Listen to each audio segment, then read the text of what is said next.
পুরনো কালের রাজা ভাস্কর রায় ছিলেন বিদ্যুৎ উদ্ভাবনে আগ্রহী।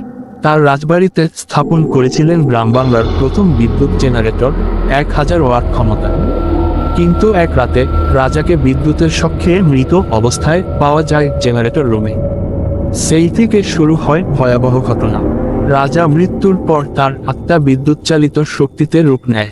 প্রতি পূর্ণিমায় রাজবাড়ির জেনারেটর নিজে থেকেই চলতে শুরু করে, যদিও সেটা বহু বছর আগেই অকেজো হয়ে গেছে। লাল আলো ঝলকে ওঠে জানালা দিয়ে, আর গম্ভীর কণ্ঠে শোনা যায়, আমি এখন 1000 ওয়াট। যারা অজান্তে রাজবাড়িতে ঢোকে তারা অদ্ভুত জ্বালায় পুড়ে যায়, মনে হয় শরীর নয়, মনটাই পুড়ে যাচ্ছে বিদ্যুৎ স্পর্শে। অনেকে বলে ভূতটার চোখ দুটো যেন লাইট বাল্ব, ঘোরাঘুরি করে এক ঝলক আলোয় সবাইকে জমিয়ে দেয়। লোকেরা তাকে ডাকে ভাস্কর ভূত। একবার এক সাহসী ইলেকট্রিক ইঞ্জিনিয়ার যায় রহস্য উদ্ঘাটনে। সে বুঝতে পারে রাজা ভাস্করের আত্মা এখন বিদ্যুৎ হয়ে গেছে, কারণ তার মৃত্যুকালীন আকাঙ্ক্ষা ছিল এই শক্তিকে চিরকাল ধরে রাখা।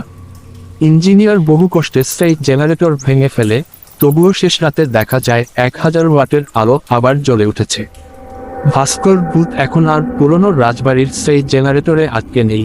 প্রযুক্তির হাত ধরে সে ছড়িয়ে পড়েছে প্রতিটি ঘরে, ওয়াইফাই রাউটারে, মোবাইল ফোনে, স্মার্ট টিভিতে, এমনকি ফ্রিজ আর মাইক্রোওয়েভেও।